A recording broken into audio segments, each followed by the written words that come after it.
One of the bigger talking points from Governor Joe Lombardo's State of the State address was a one-year state gas tax holiday. Made our ears perk up, right? News 3's Brett Forrest joins us live outside the Grant Sawyer building where the governor has an office here in Southern Nevada. So, Brett, how much is the state gas tax?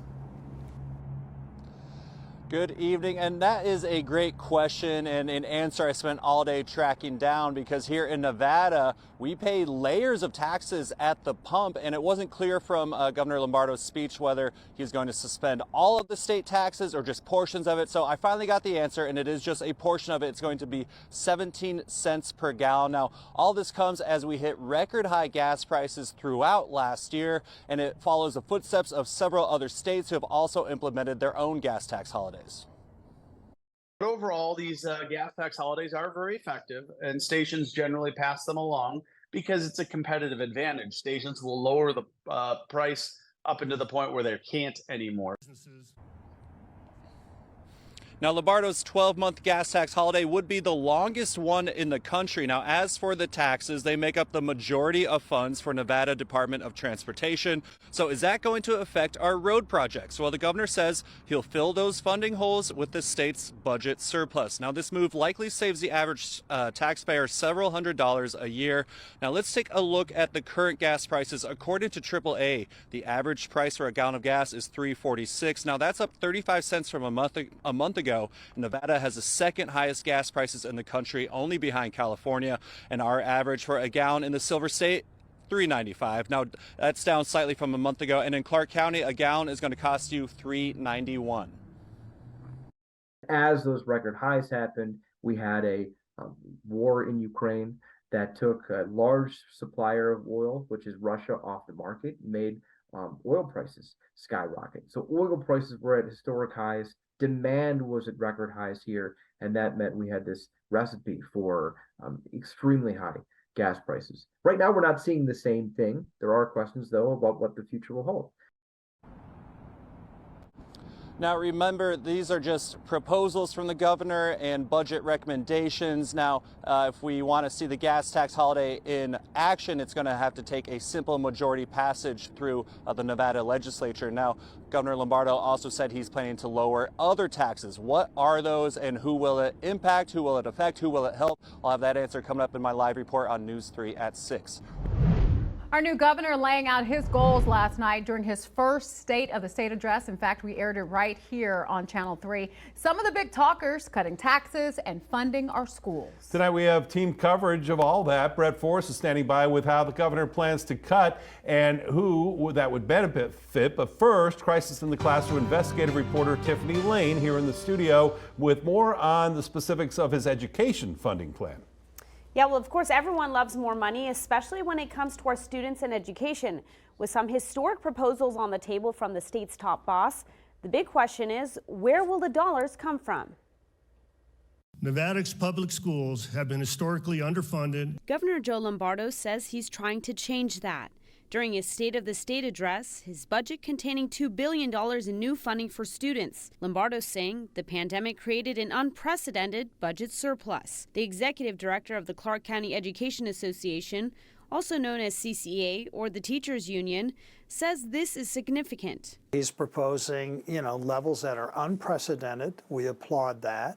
It's going to raise the basic per pupil funding level in our state by over $2,000. Right now, with state and local contributions, per pupil funding is just over $10,000. The additional money would bring us closer to the national average of $13,000. But some are skeptical. I'm curious as to where he thinks that money is going to come from. So he needs to show us how he actually proposes to get there. As far as teacher retention, Lombardo proposed $730 million to a rainy day fund to get Nevadans teaching in our classrooms and allowing retired educators to get both retirement and a salary to address the immediate shortage. I think what the governor proposed were some aspects of trying to, in the short run, deal with the high vacancy rate, but I think it's a more strategic approach. Velardita says the teachers need a longer-term approach. So we're proposing legislation that says over a multi-year period, how do we build a pipeline, starting with creating teacher academies in our high schools, all 49 high schools. As far as school choice, Lombardo says he will submit legislation to create the Office of School Choice. Lombardo also proposing more opportunity scholarships,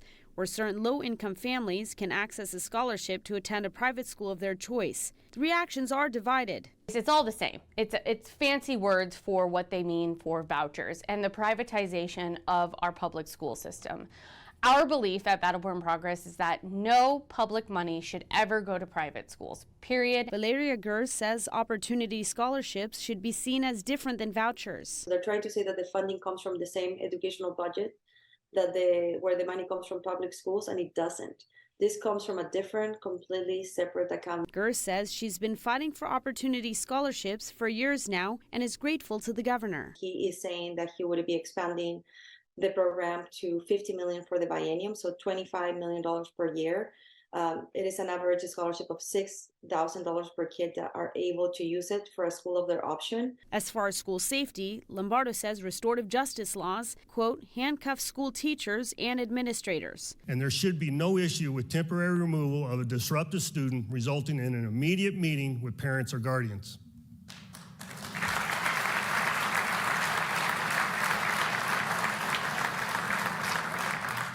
If classroom disruptions continue, the student will be expelled. I think we need to look at the proposals, but I also think we need to talk to actual educators about what they think is best for their classrooms.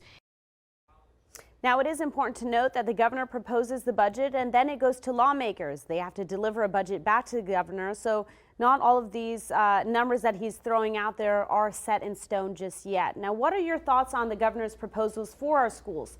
Send me your tips to schooltips@news3lv.com or call 702-805-0489. You can also scan that flow code on your screen. Some local firearms instructors say because of the recent mass shootings like the ones in California, they'll likely see more people coming in for concealed permit classes. But that's not the only reason. Nevada has issued more of those permits over the past few years. News 3's Steve Wolford is taking a closer look at those trends. According to the Nevada Department of Public Safety, the number of concealed permits issued to Nevadans is up in recent years compared to 2019. That was before the pandemic. That's when Nevada issued about 25,000 concealed permits compared to more than 44,000 in 2021. That helped bring the total statewide to 288,000 active permits. Nevada is not a constitutional carry state, which means you need to take a class and clear a background check to get a permit to carry concealed. I talked with husband-wife firearms instructors Maggie Mordaunt and Ken Ortega today about the recent mass shootings and what people need to know before they decide if they want to get a permit. Personal defense isn't just a right, it's a responsibility. So people have the responsibility to understand the laws that are in place and how they need to exercise their Second Amendment by taking good training so they know what to go and practice. A CCW course is an 8-hour course. And so in that 8-hour class, the CCW class, you're going to also have a 30-round qualification at 3 different distances, 3 yards, 5 yards, 7 yards. They say it can take up to 120 days from the time you finish your class to the time you actually receive your permit, and they strongly suggest that during that time you take additional firearms training classes and practice. Hi everybody, I'm Reed Cowan from News 3 Las Vegas. We want to thank you for checking out our YouTube channel. Remember, you can always see more of our videos by clicking on the video links, and also don't forget to click that subscribe button so that you don't miss out on any of our YouTube updates. Thanks for watching.